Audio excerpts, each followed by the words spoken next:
बिस्मिल्लाहिर्रहमानिर्रहीम। अस्सलाम वालेकुम डियर स्टूडेंट्स। उम्मीद करता हूँ सब लोग ठीक ठाक होंगे, खैर खैरियत से होंगे, मौज मस्तियों में होंगे।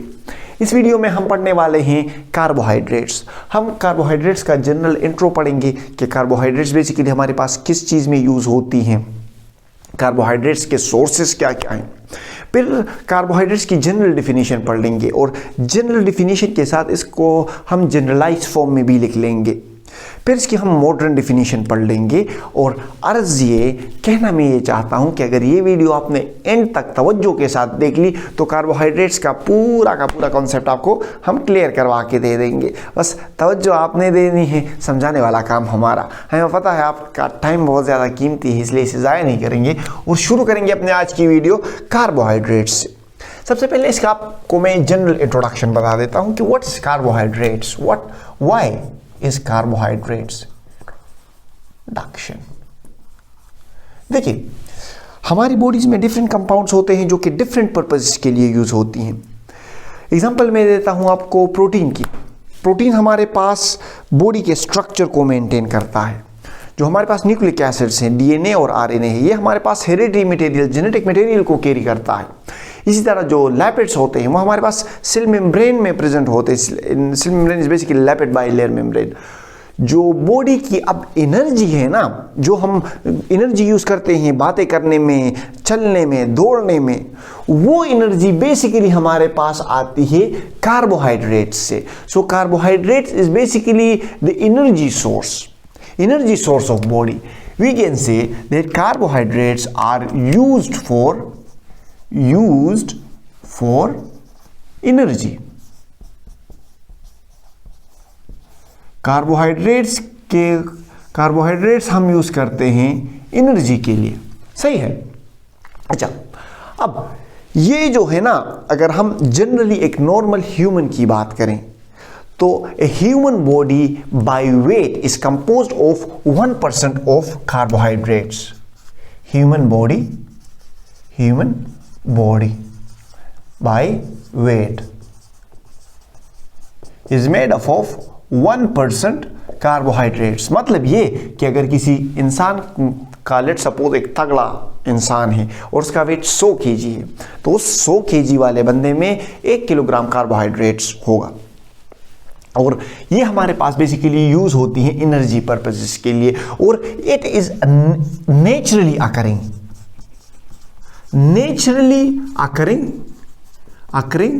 ऑर्गेनिक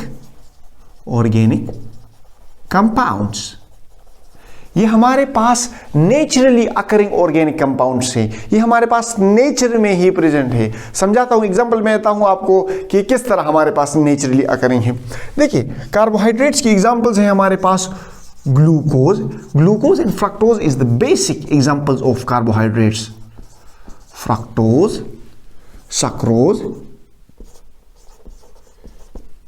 जो ग्लूकोज, स्टार्च,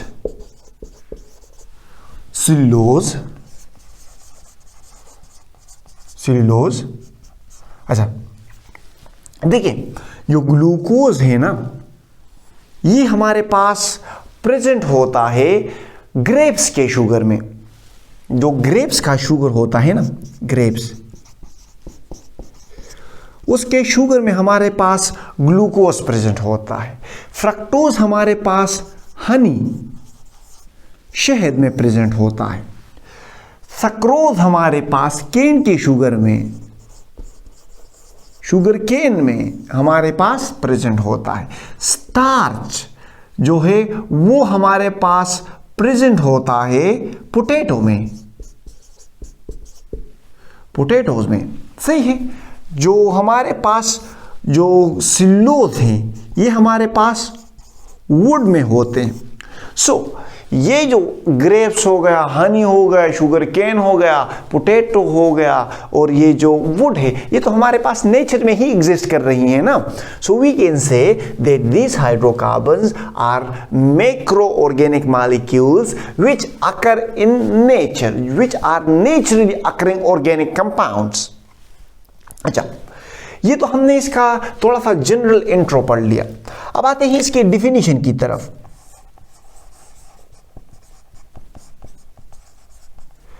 इसकी जनरल डिफिनीशन अगर हम कर लेना, जनरल अगर आप पेपर में लिख लें तो पेपर में आपको मॉडर्न डिफिनीशन लिख लें, modern definition is way better with examples. अगर आप पेपर में देख लें तो किसी का बाप भी आपसे नंबर नहीं काट सकता। लेकिन देखिए इसकी अगर हम जनरल डिफिनीशन करें, कार्बोहाइड्रेट्स के नाम को आप देख लें, carbohydrate, what is hydration? Hydration is basically water, H2O. So carbohydrates, so compound usually composed of carbon, hydrogen and oxygen is called carbohydrates. But in some cases हमारे पास इसमें नाइट्रोजन और सल्फर भी प्रेजेंट होता है। आप काइटिन का structure देख लें, आप केराटिन का स्ट्रक्चर देख लें। सो अगर हम जनरली बात करें, usually carbohydrates are composed of carbon, hydrogen and oxygen. So the definition will be the compounds which are mainly or usually composed of carbon, hydrogen and oxygen is called carbohydrates. नाम से ही मैंने आपको इसकी definition बता दी, पर ये generalise definition है, आप मॉडर्न डिफिनीशन लिखो पेपर में, सही है। अच्छा, जिस तरह आप देख ले कार्बोहाइड्रेट्स, सही है, इसमें होता है हमारे पास कार्बन, हाइड्रोजन, ऑक्सीजन के कौन से रेशो में? 1:2:1। CH हाइड्रोजन 2 है और ऑक्सीजन 1 है। सो 1:2:1 में हमारे पास बेसिकली जनरली हमारे पास ये प्रेजेंट होते हैं। इसका अगर मैं जनरल फॉर्म आपको दूं ना, जनरल फॉर्मूला आपको दूं, general formula it will be इसमें हमारे पास कार्बन है तो CnH2ON, where N is a number 3 or greater than 3। जहां पर N इसका जनरल फार्मूला ये है CnH2ON, जहां पर N हमारे पास 3 भी हो सकता है और 3 से ग्रेटर भी हो सकता है। लेट्स सपोज ग्लिसरीन के केस में हमारे पास ये 3 होता है, राइबोस के शुगर में ये N हमारे पास 5 होता है, सक्रोज के जो हमारे पास जो ग्लूकोज हैं, ग्लूकोज के शुगर केस में हमारे पास जो N है वो 6 होता है। यहाँ पर हम N6 पुट कर लेते हैं, N की जगह हमने 6 पुट किया, कार्बन के N की जगह हमने 6 पुट किया और H2O के N की जगह भी हमने 6 पुट किया। तो हमारे पास कौन सा फार्मूला आ गया? C6H12O6, विच इज बेसिकली हमारे पास क्या है? ये हमारे पास है ग्लूकोज। समझ रहे हो? अच्छा, अब आते हैं, अगर इन की जगह हमने यहां पर सक्रोज के केस में इन हमारे पास क्या है? इन हमारे पास है 12 और H2O का जो N है वो हमारे पास है 11, सही है। अब इसका जनरल फार्मूला हमारे पास क्या बनता है? C12H22, 2 11 22, H22O11। ये हमारे पास क्या है? दिस इज बेसिकली हमारे पास शुगर, ये हमारे पास शुगर का फार्मूला है। समझ रहे हो? सो इस तरह हम इसके जनरल फार्मूले से इसका जो ये वाला स्ट्रक्चर है रिप्रेजेंट कर सकते हैं। ये इसके एक्चुअल फार्मूले हैं और ये इसका जनरलाइज फार्मूला मैंने आपको करा के दिया। देखिए हमने पढ़ लिया, ये हमारे पास क्या है? ये शुगर है, सही है। देखिए हमने कार्बोहाइड्रेट्स का इंट्रो पढ़ लिया, इसकी general definition along with its general representation पढ़ ली। अब आते हैं इसके मॉडर्न डिफिनीशन की तरफ। Modern definition, what is the modern definition of carbohydrates? देखिए अगर इसकी डिफिनेशन में आपको करा के दूं ना, so carbohydrates are basically macro organic molecules. ये बड़े मैक्रो मीन एक होते हैं हमारे पास माइक्रो हम छोटे के लिए यूज करते हैं और मैक्रो मॉलिक्यूल्स हम macro mean large, big, so they are the large molecule macromolecules of of polyhydroxy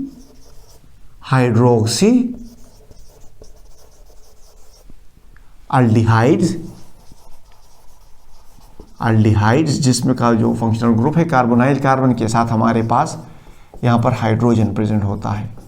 poli they are macromolecules of polyhydroxy aldehyde और कीटोन्स। कीटोन्स में कार्बोनाइल फंक्शनल ग्रुप के साथ यहां पर कार्बन और कार्बन का बॉन्ड होता है। We can generally represent it as R. R basically represent alkyl group. So modern definition इसकी ये है कि carbohydrates are macro organic molecule of polyhydroxy aldehydes और कीटोन। ये हमारे पास बड़े मॉलिक्यूल्स होते हैं जिसमें हमारे पास पॉली मीन्स मेनी, जिसमें मेनी हाइड्रोक्साइड फंक्शनल ग्रुप और along with aldehydes और कीटोन्स प्रेजेंट होते हैं।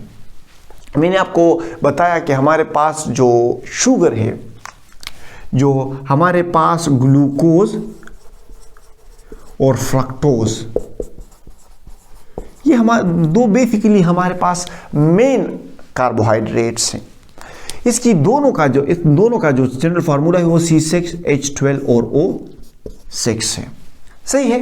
अच्छा, अब इसकी जो जनरल रिप्रेजेंटेशन है ना, हमने कहा कि दे आर, अब इसकी मॉडर्न डिफिनीशन पढ़ेंगे along with its example. They are polyhydroxy aldehyde macromolecule of polyhydroxy aldehydes and ketone. They are macroorganic molecule of polyhydroxy and ketone.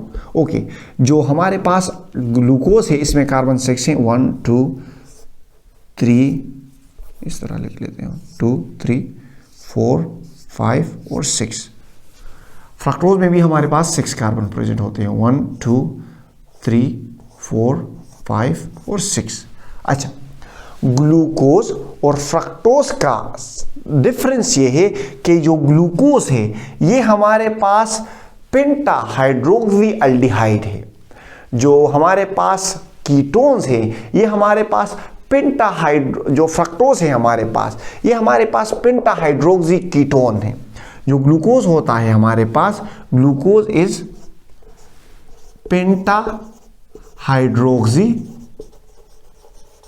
Aldehyde, और जो फ्रक्टोज है इट इज पेंटाहाइड्रोक्सी कीटोन्स। समझ रहे हो? Glucose is pentahydroxy aldehyde and fructose is pentahydroxy ketone. समझाता हूं, structure से आपको पता चल जाएगा। बस सिर्फ आप ये याद ये रखो कि अल्डिहाइड में एक साइड तो चलो एक साइड पे कार्बन अटैच होता है, लेकिन कार्बोनाइल कार्बन की दूसरी साइड पे हाइड्रोजन अटैच होता है, जबकि जो कीटोन से ये कार्बोनाइल कार्बन के दोनों साइड पर C+O के दोनों साइड पर हमारे पास जो है वो कार्बन अटैच होता है। सो इसके स्ट्रक्चर को अगर हम ड्रा करते हैं, सो इट इज पेंटाहाइड्रोक्सी अल्डिहाइड, ये हमारे पास डबल बॉन्ड हो गया और ये हमारे पास अल्डिहाइड वाला फंक्शनल ग्रुप हो गया। समझ रहे हो? ये हमारे पास कार्बन 4 बॉन्ड बनाता है, ये इस तरह। अब ये हमारे पास इस तरह आपने इसकी 4 वैलेंसी कंप्लीट करनी होगी। समझ रहे होगे मैं यहाँ पे क्या लिख रहा हूं? अब आप इस तरह कर लो कि ये वाला स्ट्रक्चर बेसिकली इस तरह भी हम इसे लिख सकते हैं, डबल बॉन्ड O और H को हमने ऊपर लिख लिया। तो अब अगर ये यहाँ पर H लग जाएगा, यहाँ पर OH लग जाएगा। समझ रहे हो? यहाँ पर OH लगता है, यहाँ पर H लगेगा, यहाँ पर OH लगेगा, यहाँ पर H लगेगा। ये हमारे पास क्या है? ये जो आप इसे इस तरह याद रखो ना कि जो C+O का जो O जिस तरफ होगा उसके अपोजिट साइड पे आपने OH लगाना है, फिर उसके दूसरे वाले अपोजिट साइड पे आपने OH लगाना है, फिर आपने 2 OH साथ लगाने हैं। सही है? 2 OH आपने साथ लगा लिए। अब ये वाला फिर आपने इस तरह करना है, हाइड्रोजन और hydrogen. It is basically pentahydroxy, 1 2 3 4 5 hydroxide groups हैं along with aldehyde एक फंक्शनल ग्रुप, पेंटाहाइड्रोक्सी अल्डिहाइड। ये वाला यूनिट तो बेसिकली हमने सीख लिया कि ग्लूकोज इज पेंटाहाइड्रोक्सी अल्डिहाइड, वो जबकि फ्रक्टोज जो है वो हमारे पास पेंटाहाइड्रोक्सी कीटोन है। ये इन दोनों का फार्मूला, इन दोनों में कार्बन 6 ही है, 1 2 3 4 5 एंड 6, ये 6 कार्बन है इसमें, सही है। अच्छा, ये कीटोन है तो C डबल बॉन्ड O के दोनों साइड पे कार्बन कार्बन होंगे। इस वाले कार्बन ने तो 4 बॉन्ड बना लिए, इस वाले कार्बन के हमने 4 बॉन्ड बना लिए। अब कार्बन के बस 4 यूजुअली 4 बॉन्ड आप इसके बनाओ, सही है। अच्छा, अब इसका जो OH है वो एक इस तरफ होगा, हाइड्रोजन हाइड्रोजन। अब इसका एक OH सिर्फ अपोजिट साइड पे होता है, बाकी ये तीनों OH इस साइड पे होते हैं। जो भी चीज़ रहती है इसे आप फिल कर लो। ये किस वाले फंक्शनल ग्रुप, बेसिकली ये वाला जो फंक्शनल ग्रुप है ये कीटोन को शो कर रहा है कि C डबल बॉन्ड O के इस साइड पे भी कार्बन है और इस साइड की पे भी कार्बन है, और इसमें हमारे पास 5 OH ग्रुप हैं, तो 1 2 3 4 5। It is pentahydroxy ketone, this is pentahydroxy aldehyde. So according to the modern definition, carbohydrates can be defined as the carbohydrates are macromolecules of polyhydroxyaldehyde and ketone। इसको बेसिकली हम सैकराइड्स भी कहते हैं, कार्बोहाइड्रेट्स को। Saccharides हम जब आगे मोनोसैकराइड्स, ओलिगोसैकराइड्स और पॉलीसैकराइड्स पढ़ेंगे तो उसमें हम ये डिटेल से एक्सप्लेन कर लेंगे कि व्हाट इज सैकराइड। बस आप सैकराइड्स इस तरह याद कर लो ना कि saccharide is basically a Latin word which means sugar. जो हमारे पास कार्बोहाइड्रेट्स होते हैं they are sweet in taste, because of their sweet taste they are also referred as saccharides. I hope मैंने आपको कार्बोहाइड्रेट्स काफ़ी अच्छे से एक्सप्लेन किया हुआ होगा। अभी भी कोई कन्फ्यूजन है तो कमेंट सेक्शन में हमसे पूछ ले, हम कहीं नहीं है, आपकी खिदमत के लिए ही हैं। बस आपसे यही कहेंगे कि हंसते रहें, मुस्कुराते रहें, दिलों का ख्याल रख के खुशियाँ बांटें। अल्लाह हाफिज़।